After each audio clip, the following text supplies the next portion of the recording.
So if you are going, who is this crazy lady? I don't know her. I've never seen her. My name is Weezy, and I come here live every Wednesday morning at 9:30 to talk about life, things of interest of our life, and just keep you company for a few minutes in these crazy times. Um, Hopefully bring you joy and comfort into your sharing space. I'm reading something and I read the word sharing, so it just like came out of my mouth. But if you are looking for perfectness, this is not the channel for you. If you're looking for polished, we're not there yet, but we keep trying. So I'm always encouraging people keep moving forward in your imperfections because we are never perfect right out of the gate. And sometimes there's some of us that it takes us a little bit longer. But I'm here to encourage you that if you see something that you are interested in it, go ahead and give it a try. But today, we are 6 weeks into this new year, and I have been hearing a lot of noise out there in the communications world of people are sad.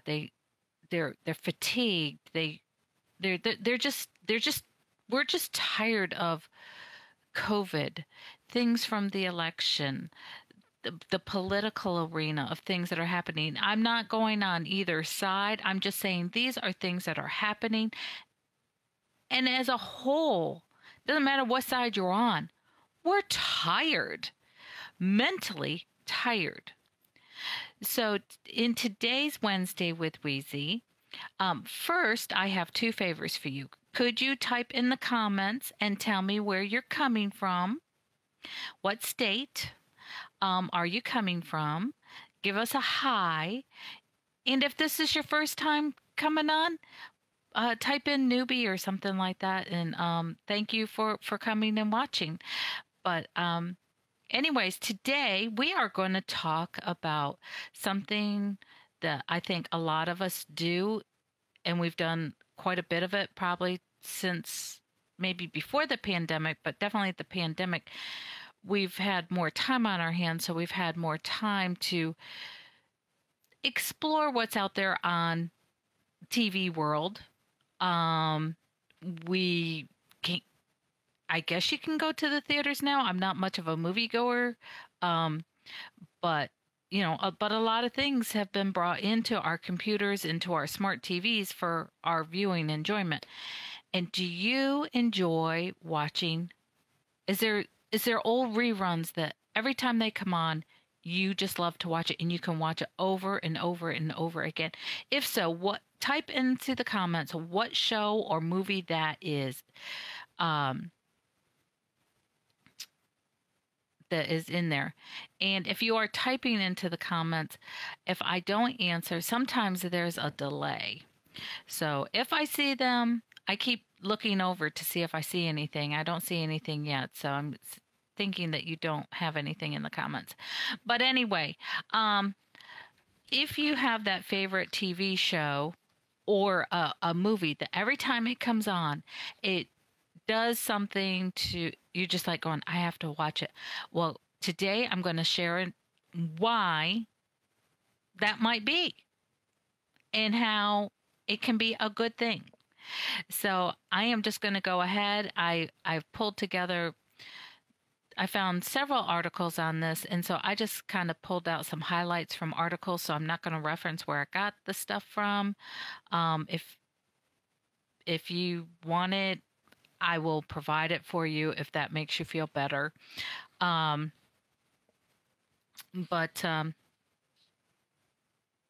some of this, I'm just going to say, this topic has come up quite often in the last 5 years, last 6 years. Some of these articles that I was reading were like from 2015, and they've updated them lately because of the way people are feeling these days in the pandemic. And so I want to give you encouragement that if you do find yourself going back and watching these old shows or movies, or just you found something that you just really like and you just watch it because it provides you comfort, this is going to this is good news. This is going to tell you you're okay. You're okay. So, what is your favorite TV show and how does it make you feel? I would love to hear some feedback of what yours is. So, I'm just going to go ahead and read straight from the articles. This one talks about, it just goes into amidst the COVID-19 pandemic, some people have had a surplus of vacant time on their hands. But in this free time, what is making so many people binge watch old episodes?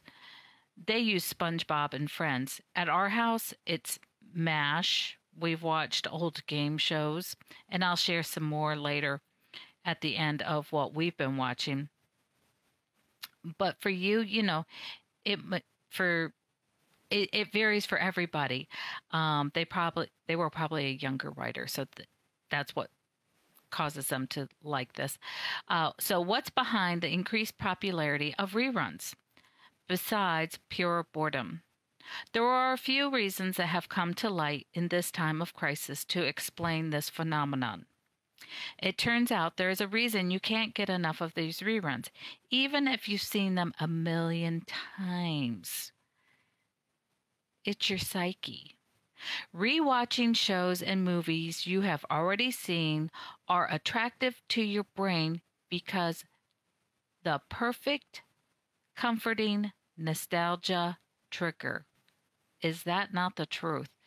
There's just something comforting about relating to those older times when happier times.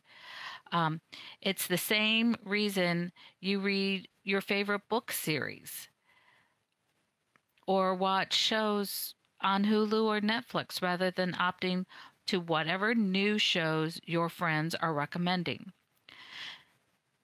One thing is you know what to expect. You know what you're going to watch. I know I fall into this a lot. I'm very hesitant these days to start watching a new show on Netflix because, let's face it, a lot of these shows, they've changed the psychology, that what they show you on the screen is so much more graphic now that it's like, oh, it's like or the violence or the language is strong in it. For me, I just don't need to hear it or see it. But that's my little sidebar. Let me get back to where I was. There is a great deal of things that we will feel not at all compelled to rewatch or reread, particularly in a world which we have access to virtually limitless entertainment and cultural material. The things that we do feel compelled to rewatch or to reread is those that provide us with either comfort or perspective. Quoted by psychologist Neil Burton. And he has a book called Heaven and Hell, The Psychology of Emotions. And this is how it works. Nostalgia permeates your inner life by being a source of consolation that you can tap into any time you feel lonely or wistful for a period of time that's already passed. It feels good to reminisce and even better to escape current reality. The best part? The effort to do so is moderately low, and the reward, as recognized by the brain, is high, Burton says. Our everyday is humdrum, often absurd, Burton explains. Nostalgia can lend us much needed context, perspective, and direction, reminding and reassuring us that life is not as banal as it may seem. It also tells us there have been and will once again be meaningful moments and experiences. And I think once again, I'm going to go back to the COVID burnout. There's been so much loss of life, loss of jobs, loss of our everyday experience, or even if we are like still going to work or going to the gym or going to do dinner or whatever, that experience has been changed. And just so much of it just happened so suddenly, and it keeps going. And now it's almost a year now that we have started going into shutdown.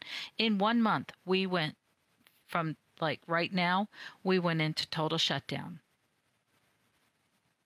And the way that we lived was changed. Um, so, we have to do things to comfort ourselves.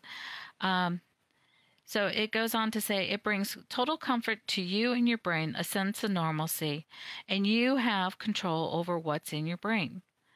But I also want to caveat, be careful what you put in your brain. And I'm going to talk about this in a little bit. I'm sorry, I have the hiccups.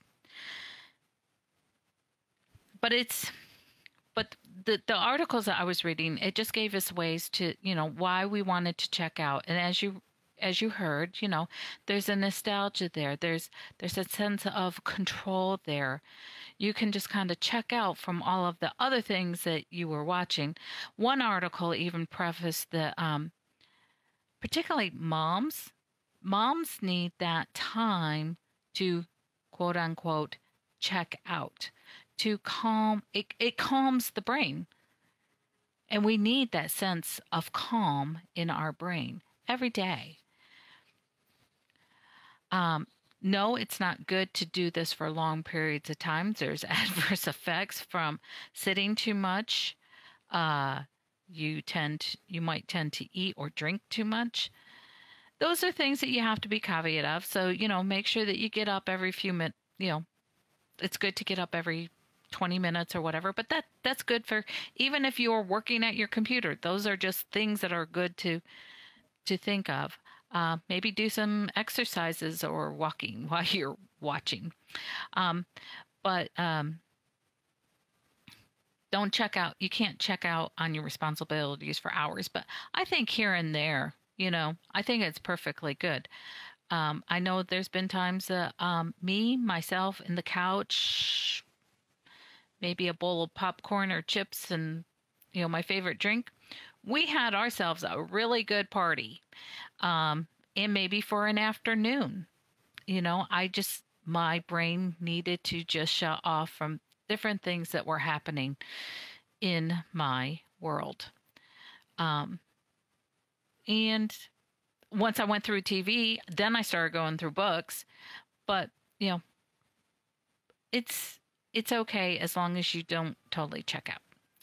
But being back to mindful of what you watch, some shows can actually cause anxious thoughts in our brain.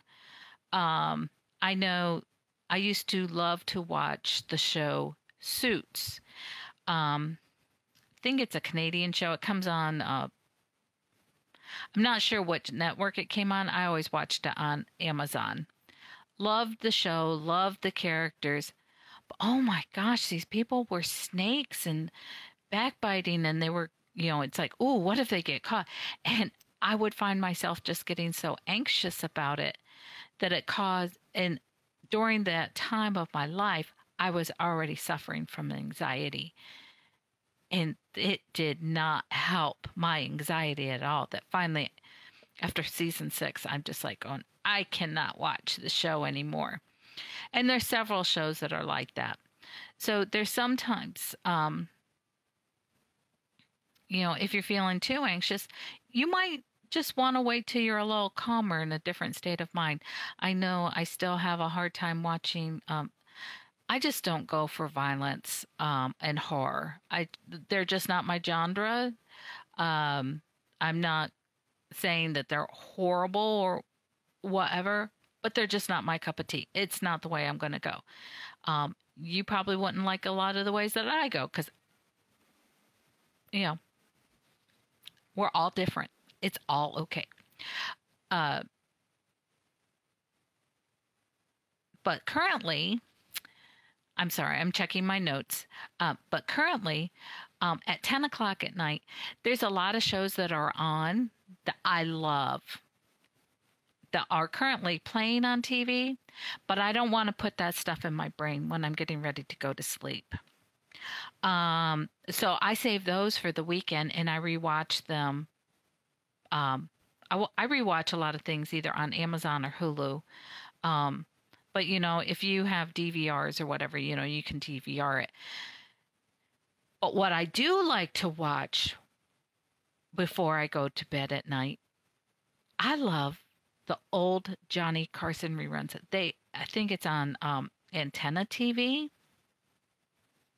Um, oh, um, but I love to watch the old Johnny Carson shows. They, I just love. I never really experienced Johnny in his heyday. I was too young. He came on too late at night. I am not a late bird. And so he was so popular back in the day. And now I can go back and watch these shows and see the stars of the moment. I can see the stars of the moment that were during those times, what was happening in the world at the time. And, I also found out everybody always talked about how tough Johnny was or aloof. Well, I understand part of it is because the part of the year that he was born, that's just a personality type. A lot of comedians are actually very introverted.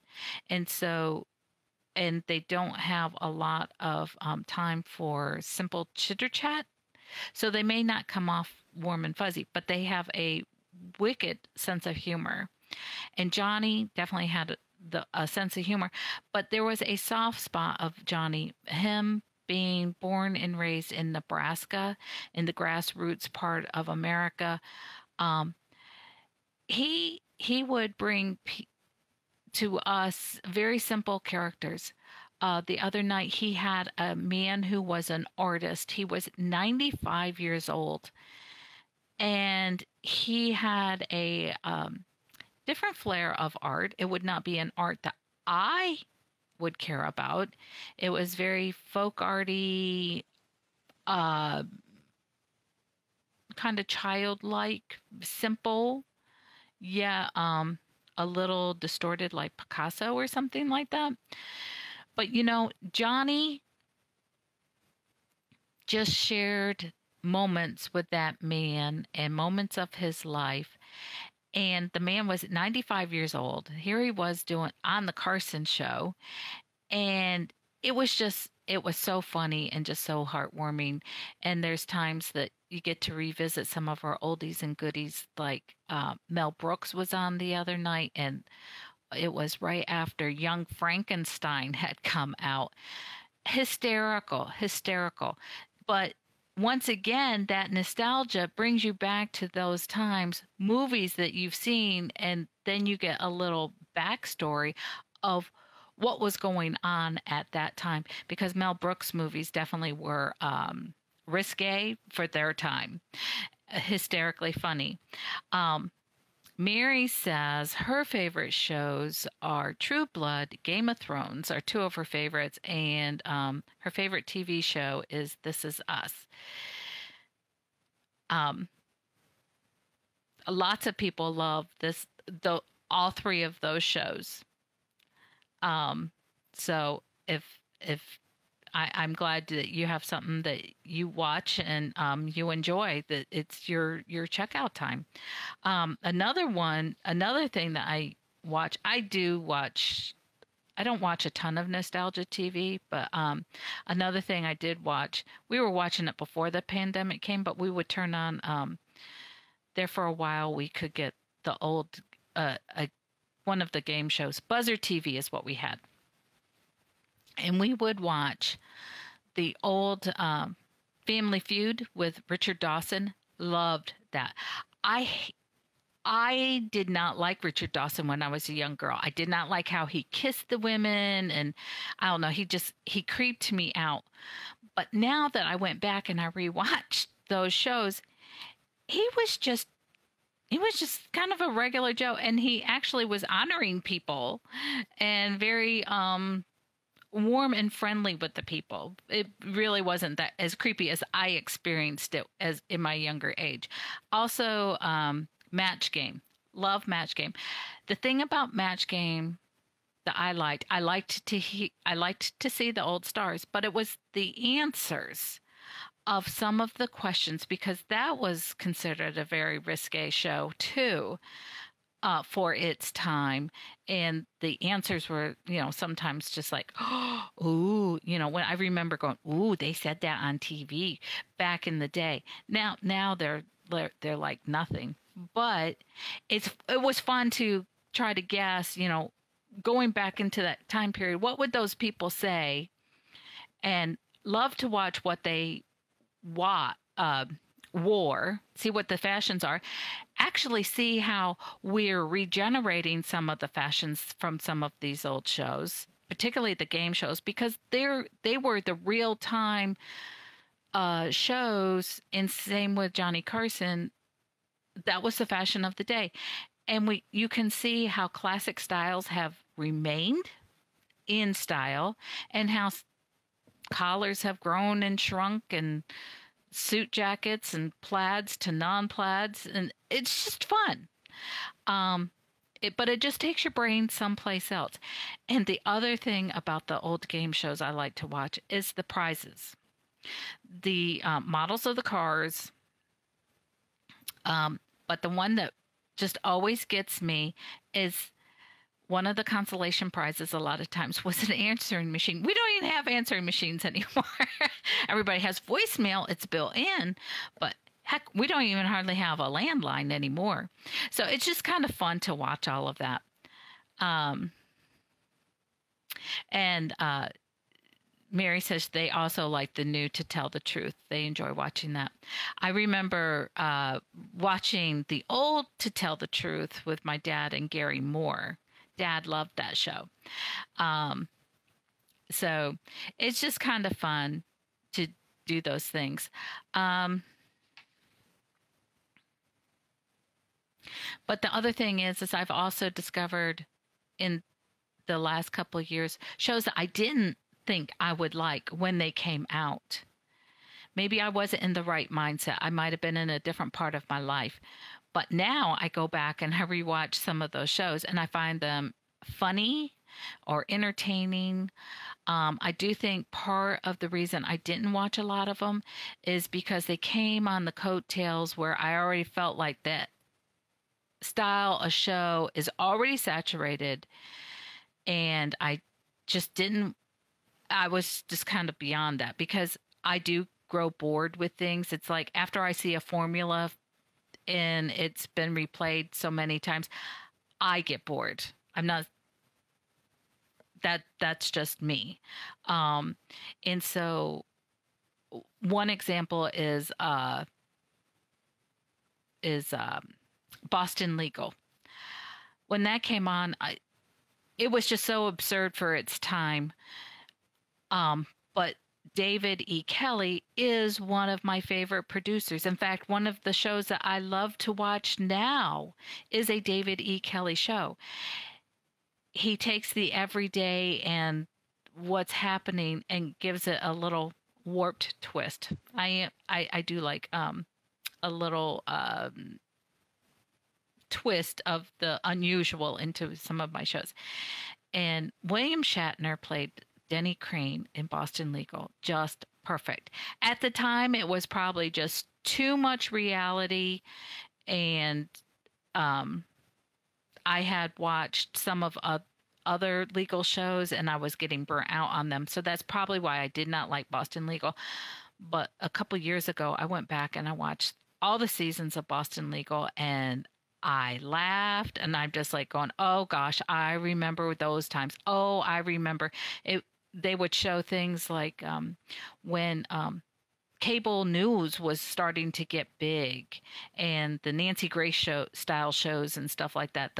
I call them the Badgers or the Wolverine type news people would come and attack and just tear everybody to shreds. I'm not that kind of person, but to be able to see where they were going with that, it was enjoyable. So that is a little sneak peek on what I watch. Mary, thank you for sharing with what is sneak peeks into what you watch. And if you are watching this on replay, go ahead and still share, please. We all have different things that we like to watch, and for different reasons. Um, but like I said before, we're all individuals. We all have different taste. And somewhere out there these days, there is something for everybody to watch, because there's Hulu, there's Netflix, there's so many things. If you get a Roku, um, or even on the smart TVs, there's so many channels that you can choose from, where a lot of this stuff can be free. You can watch free old movies and stuff. And we've gone back to watching a lot of old movies too. Barry Barry was always a Steve McQueen fan. And some of these nostalgia channels have quite a few old Steve McQueen and Paul Newman, and, people that we grew up with, that we love. Um, I'm dating myself, I know, but there's a sense of comfort, and it's like, oh yeah, that was when, and you know, you can just kind of tune out, and enjoy yourself. But it gives yourself a little brain rest, and it's like a warm fuzzy blanket. It's comforting, so it's okay to check out with your shows or your movies. Sit down, enjoy, relax, because we are living in difficult times. So that's all I have for today. I'm sorry if I rambled on a little too long, but I hope that this brings you a little bit of comfort, draws your brain someplace to give you a little bit of peace in your part of Wednesday. So until next time, everybody, bye.